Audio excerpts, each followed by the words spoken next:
Que devient la liberté dans un système de soins accaparant comme celui-là? Le concept même de liberté va devenir de plus en plus perverti. Et c'est ça qui est fascinant dans cette évolution, et c'est peut-être pour ça qu'elle est le plus terrible. C'est qu'elle va récupérer tous les concepts, y compris celui de liberté. Je dirais même y compris les idées d'Illich dont vous parliez tout à l'heure.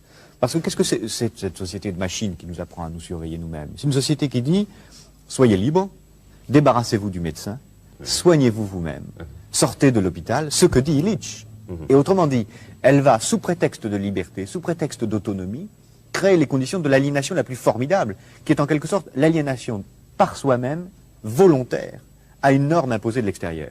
On nous dira, il ne faut pas fumer, pas conduire, pas boire, mais aussi pas avoir tel gène dans sa structure héréditaire.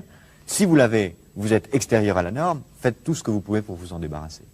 Et autrement dit, on fera que ce qui est la forme absolue de la dictature, que chacun d'entre nous ait librement, entre guillemets, envie d'être conforme à la norme. Que chacun d'entre nous ait librement, entre guillemets, envie de se comporter comme un esclave. Et ce qui est la forme absolue de la dictature, puisqu'on fera que chacun d'entre nous aura envie d'imiter un modèle, une copie, une sorte d'idéal standardisé qu'on nous imposera de l'extérieur. Et ce qui est fascinant, c'est que c'est à travers la médecine, à travers le bien et le mal, à travers le rapport à la mort, que cette nouvelle forme de société totalitaire est en train de s'installer.